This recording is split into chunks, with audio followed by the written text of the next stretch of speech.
Hi, I'm Shelly and I'm the Edgy Gardener, and I'm so glad you found my YouTube channel. Today I wanted to give you a quick tour of my shade area garden. I haven't done one this year and I just wanted to take you along, weeds and all. It is a cool August day and it is severely overcast, so everything looks great. We've had some good rains lately, so everything's nice and watered. And you know, in August, things tend to look a little tired and droopy, and I do have some things doing that, but some things are just shining. So we're just gonna do a quick tour today, and I'll show you what's going on in my shade bed, which I call my Hosta Row. Let's go. So I want to start in the very beginning. This is the side yard here. There's the corner of my house. We have the sidewalk going here in front of the house.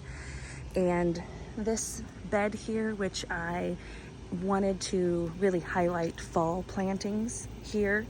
It's really the only space in my garden where I highlight fall. Everything else seems to be spring or summer. But I have a purple smoke bush here, which you can see how tall that's getting. It was taller than that last year, and I cut it down to probably right about there. And this thing just grows. That is an amazing plant. And it is next to my vanilla strawberry hydrangea here. And you can see it's just starting to pink up. We did have some heavy rains, so it is kind of falling over. But you see how these blooms are so big. They start out this creamy color and then go to white. And then the pink will gradually move up this bloom. And this is another one where I prune pretty savagely in the spring. And it looks like I could probably come out here and prune it in late spring. Maybe that will strengthen the stems a little bit. But over here I have a bird's nest Norway spruce, because I wanted some evergreen interest, some Japanese forest grass, some old-fashioned cone flowers, and it looks like I have some transplants of some Rudbeckia in here. I don't remember planting those there. That's okay. That's okay, fall interest. And I have some Plumbago down here, which is a new addition this year. Usually I have sedum and coleus throughout here, but I wanted this sort of hassle-free, fuss-free garden, and it would just do its own thing. And this Plumbago, you know, has those really pretty blue flowers, and that should color up really nicely in the spring, and that should naturalize here. I have some mums, some annual mums. They come back every year. I trim them back every few weeks, and then generally about the 4th of July is the last time I cut them back.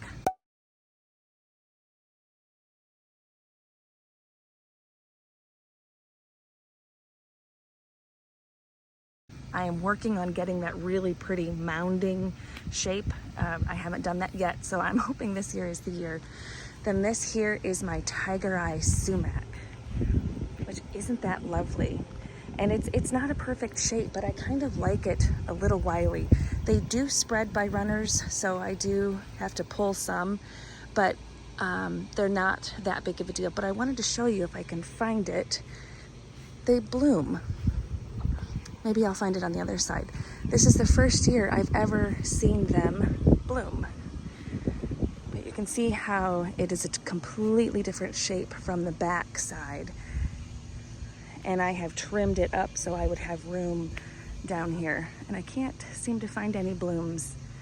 But I do have a picture of one that I took earlier this spring, so I'll put that up on the screen. Oh, you know what? Here it is. There we go. Look at that. Look at that. Isn't that so neat? And that's sort of a small one. Before they were giant, and they're just hidden in there. Like they don't really care if anybody sees them. That's amazing. So on the other side of this bed, then we have this swoopy area that goes into the shade bed. And I said this was a shade garden tour, but it starts there in the full sun. Here I have some Amsonia Hubrichtii. My goodness, I shouldn't even try to say these things, but they're two different varieties accidentally. In a previous video a few weeks or a few months ago, talked about how this needs to be cut down early spring after its beautiful blue blooms so it doesn't crowd out my daisies anymore. And that guy is going to get moved somewhere. But those do have really, really pretty fall color. Moving around to my Becky daisies, I do have a golden mop cypress there, which I'm nursing back to health. I know it's not looking good, but I do have some new growth. See this bright green? So I think we're gonna be fine. Some Blue Fortune Agastache here, which I thought would do really well here, but I don't think it gets enough sun because see how leggy it is. And it just doesn't have strong stems. We're gonna try one more season, and if it doesn't, we will find this one a new home. I have some yews back here, trying to slow this one down so this one can catch up, and this one's not doing its job yet. And a Blacklace Elderberry here, which I just love that. Lots of new growth in those green branches. Lady's Mantle. And this area, I need to fill this in a little bit more, but I'm just waiting to see how these roses do. These roses are down here, so I don't forget, Princess Alexandra of Kent, which is a David Austin rose. And as you can see, I do need to prune some, but whew, look at those blooms. They are so very pretty. The beginning of the season, I had a lot of leaf damage, which I think might have been soft fly. And then as soon as I sort of got a handle on that, then the Japanese beetles came in. And I like to cut these back and make them bushier. They do get a good amount of sun here, but not full sun. So I think that's maybe why they're not as robust. But the blooms, you can see them sort of in the stages, the beginning and getting a little bit older, and then to that stage there. Oh, I just love them. Some hostas, a never blooming hydrangea back there with gorgeous glossy leaves. And of course, my elephant ears that I overwinter are just massive. But I do like those 3 roses, and I'm hoping that they can fill in here. Behind the roses is a Gatsby Gal Oakleaf hydrangea as well. And hopefully I get some good fall color out of this one. Some Catmint. Oh, and well, there's a stick in the middle here. This is Lowers Grow Catmint. I did do a video a few weeks ago where I sheared all of that back very, very close to the ground, and that is flushing out again, and even some blooms, and then some empty spots begging for some plants. And this is my arbor that I painted black with my spirals flanking the arbor, which I love this look. Just a bit of formality. I'm not totally formal in my gardening, but I do like touches of structure. And I generally will plant the bottom with some petunias or euphorbia or something. I just never got around to it, and it's actually okay. I have a pile of weeds that I was pulling. And this is an annual vine that I thought I could cover this arbor with. And I'm not thinking of the name of it. It'll come to me in a second. I'm looking for a rose to go up this trellis and fill in, but I cannot find what I'm looking for, so I just thought I'd put an annual vine until I find that rose. On the other side of the trellis here, I do have a Clematis. I'm trying to get out of the habit of saying Clematis, and that is a Duchess of Edinburgh, I believe. Big, white, fluffy double blooms. They're gorgeous. So when we walk under the arbor, then I have this pathway here, which I'm still filling in with some pieces of flagstone and dirt, and then lined with this boxwood hedge that I'm, that's growing, and it's growing together. It gets a little bit bigger each year. This is a fringe tree, which is a beautiful in the spring. I am having some issues with not having a main leader, and the branch is really leaning to the side, so I have ropes and ties trying to get it to grow upward instead of out. And then below I have some, I hope I say it right, Helen von Stein lamb's ear. It's a large leaf lamb's ear. Love that blue color, but it doesn't bloom. and that is the main reason why I wanted that. I like it that it doesn't bloom. So walking down the path here, we have some heuchera. I believe it is blackberry ice. Well, I have two different kinds. Maybe that's the blackberry ice. This one, I don't know if I have the name. And this is a tall flower that I cut down, and it has white spires on the ends of it. It's very pretty, and I will put the name of it because it's completely escaping me. Look at this view right here with this variegated hosta, my alliums, and the hostas and boxwoods. Boxwoods are a bit woolly, but I just love this view. The cherry tree above us, or the berry tree, is dropping all of their berries here, and it's turning things purple when they splat. Then the birds are eating them and then dropping more purple. So moving down here, we have some more hostas. That is either a Captain Kirk or a Vulcan. I have some beautiful summer phlox. I love that bright pink color. And again, this is some shade here, and they do great. And look how dark those leaves are. It's one of my favorite phlox. I have some hidden garden art in here. These hostas that you can see kind of undulating through the garden were a gift from a client of mine. They were no name. I think she gave me one, and I just keep on splitting them and dividing them and moving them farther down the garden path here, and I do really love them.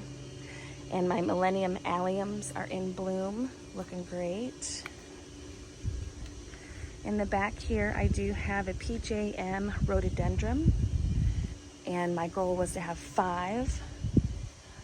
Maybe I plant 3, lose 1, plant 2, lose 1. Seems to be my pattern, and I have 2 more sitting on the patio, and I'll add 1 here. I have 1 there, and I'm just moving down the fence, trying to cover up as much of this fence as possible. But I'll tell you, these hostas make me look like a great gardener, and they require such little care. They're fabulous. And I did come in here and cut the flowers off of this one, and looks like I forgot that one completely.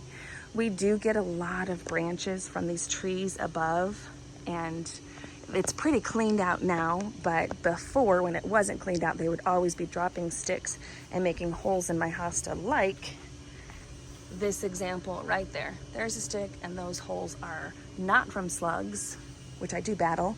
Those are from branches. But you know, it's just one of those things that we deal with. I mean, the trees give me shade, which I'm thankful for, so you know, you just deal with whatever the tree brings you. And over here we have a Summon Substance.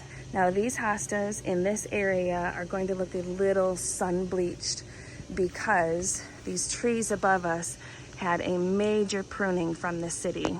We have, in the subdivision behind me, they have the electrical lines still going above. In our area, they're underground, but here they're above ground, and the tree limbs in our area have to be 10 feet away from those power lines. So the city came in late spring and cut all those back and gave me a lot more sun in this area.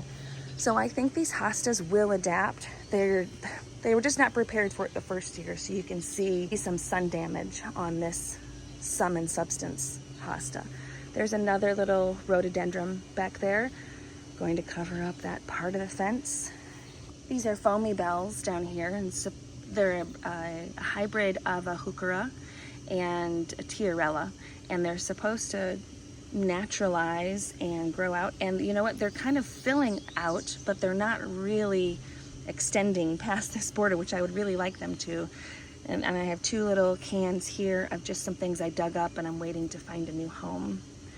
And this branchy tree here is a Frothagilla, and I generally take all of these branches down here and cut them back, so I just have sort of these naked legs down here, because I wanted it to be kind of thin and add some height to this area. really pretty in the spring. And another one of my big hostas. And then I get into this lull. Again, my dead rhododendron, which I need to take out and replace. And I have some sweet woodruff down here. And then I have some wild columbine and some hellebores. And the hellebores for me grow so slowly. I think that's what I hear with other people too. I have 3 of them, and the 2 of them you can't hardly see. Those are Autumn Bride. And then this one right here is the Midnight Ruffles. And hopefully all 3 of these will kind of fill in this space, as well as my baby Hosta Montana there, which will fill in. And then this, isn't that gorgeous? This stained glass, it's almost like a library. A friend of mine made that for me. She brought it over to me just a few weeks ago because we are in book club and she knows I'm a book lover. And she did such a great job. Look at the spines on those books. I love the watercolor there and the texture of these here. And when the sun comes in and goes right behind and shines through it, oh my goodness, it's so pretty. Never mind that weed back there. That one's coming out. But I'm just so excited about that. I'm so excited for all of these things down here to grow up and have that just coming out of the garden. Oh, I love it. She is so creative, so talented. As we're moving down here, I have an indoor plant. This is not a Persian shield. My goodness, names are escaping me today. Again, I will put the name of that. It looks like a hosta and it looks like a elephant ear, but this is an indoor plant. I will dig this up and bring it inside. And my friend who gave it to me, Sarah, she'll come over and you can't propagate this one, but there's babies in the roots. So we'll shake off all the dirt from the roots and she'll find little babies there and she'll take those and do whatever she wants with them. We have some more elephant ears. Again, little sun damage there. And then we go into a row of heucheras. And these, I have to look at the tag to remember, these are Palace Purple. Palace Purple heuchera. With hostas, with Joe Pieweed here in the back leaning forward. That may not stay there, may not be there next year. More hostas, which I divided, waiting for a new home. And then we get closer to the swing, and I have a T-Rex hosta back there. Again, giant leaves. This is a goat's beard here, and those blooms were bright white in the early summer. And then just some spring blooming plants here, some wild ginger, some Solomon seal, some Japanese painted ferns. And then here's one of my containers with some begonias, some coleus, and then some petunias. Giant weed. I think that's a pokeweed. I have some columbines down there, which I hope come back. And then my lovely drooping, weeping evergreen. Isn't that lovely? So a view from this area. Oh, I just love it. It's so fun. It's so fun. All of the layers and the curving. And I like to go against the rules a little bit because they say, you know, you put the big things in the back and you layer it and you work your way down. And I appreciate that. And I do that a lot of times. Even the Joe Pieweed, if you could see it standing straight up, then it kind of levels down. But every now and then, putting the big giant one in the front just creates mystery. And abiding by the rules is great, but when you break the rule every now and then, it just creates more personality and depth to the garden. At least that's what I think, and that seems to be my style. I can't do it too often, but maybe I overdid it in this one. I don't know. But this hosta and this hosta, man, I'm just so proud of them. They look so great. Our swing here, which we love to sit on and swing, and obviously it needs to be painted a little bit. we've let that go. I think it's been here for 3 years, so that's how long this paint lasted.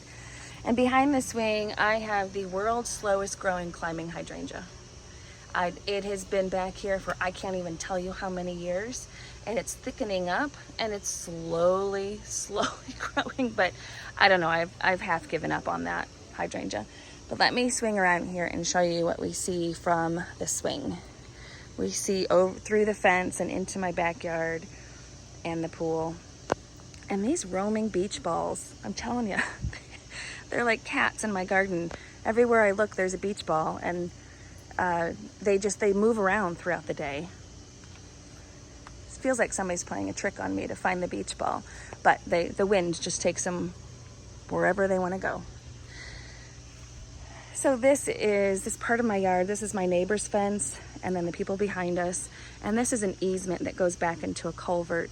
And I can't tell you how many family pictures we've taken in this area, especially when the sun is setting in the evening and all of these leaves are backlit. My daughter had some of her wedding photos right here, and she's standing here with this greenery in her beautiful white dress. And I am so grateful that we get to use this space, and it's all borrowed landscape, because not our trees, not our yard here, but we do use it as part of our view, and we do appreciate it. So the back of my garden, which I call the west end, is repeats of the first. And I do have to say that this sort of isn't right. It's not the way I want it yet. There's not enough color in here or shape or something. There's something that needs to be done back here, and I can't quite get it right, but I am trying, and I will find it. There's another container that kind of matches the other one with begonia, coleus, and petunias. I have a dwarf Alberta spruce. Again, does great in the shade back here, and I love it how it kind of hugs the swing. My goal was to sort of, grow things up and around the swing so it looks like it's coming up out of the garden. And I have my oldest rhododendron back there, which the others hopefully will keep up with that. And these elephant ears, they're pretty happy over here. They're more wild than I thought they would be, but they're living their best life. I'll dig those up in the fall before it gets too cold. I have an unnamed hosta here. It's like a drinking gourd because it has those really leathery looking leaves. And my hostas, do your hostas do this? Look, they get all spider webby. And then I have sticks and leaves from the trees above. Holes there from the sticks too. But this hosta, I don't know why I call it a he, but he does really good with this corner right here. We go into some smaller hostas and some more heucheras. I do love the heucheras, and on this side of the house, they do so well for me. I have hidden hostas in here. My goodness, a lot of weeds. And back here is an Empress Wu, which did not do hardly anything this year. That looks like a baby hosta, doesn't it? And I've had it back here for 3 or 4 years at least. So something's wrong with that. And you know what? This is what I think it is. I know hostas love a lot of water, and Empress Wu is, especially if you want it to be as big as, a small child, which those are the pictures we see when you advertise Empress Wu hostas, it needs a lot of moisture. And I'm wondering if these elephant ears, which are also pond plants, I wonder if they're stealing water from the hosta, and that's why that hosta is not doing very well. It's a theory. I don't know how off base that is, but maybe I won't put the elephant ears back there next year and see if I can get a better show out of the Empress back there. More hostas. I think this one is a Liberty hosta. And then I have some Gibraltar. Oh my goodness, I could not say that word. Gibraltar azaleas, orange blooming azaleas, which I thought I would like orange. And I planted them, and I don't like orange, and I would love to get rid of them. And back here, guys, it looks pretty bad. It's not doing well. It needs a lot of attention. This is, I don't know if I'm going to say it right, Corydalis. Here. There is the yellow Corydalis. I'm not getting the right speed into that word, so I can't really say it. But when these are full of blooms, it looks so pretty next to this variegated hosta here. I have some Baptisia that just doesn't get enough sun and needs to move. And another one of these. So this hosta here is a transplant from one of those. So I wanted to end the garden with another giant hosta here. And then beyond that is just where I kind of put the plants I don't know what to do with, and it's kind of a weedy mess. But I don't know, you'll probably agree with me that this just needs some more color or a different texture. Something back here needs to change. I would have loved to figure out what's missing in this space before I put it on a tour, but honestly, this is where I am, and this is what I deal with. This is, I think, what we all deal with in some spots. Every year I doctor this just a little bit more and maybe get a little bit closer to what I want it to be like. I don't have an exact vision for the area. I'm just waiting for it to click. So if anybody has any ideas of what to do back here, I would greatly appreciate it. So guys, we walked the whole fence line. That's the whole tour. I may have missed some plant names, and if so, I'm sorry. The ones I've forgotten, should be on the screen afterwards. And when I can spend some time over here, I will kind of button some things up over there and take you on a tour of my butterfly garden. But for now, thank you so much for watching, and hope you enjoyed the tour. I appreciate any likes, and always read your comments. So have a great day, guys. Bye-bye.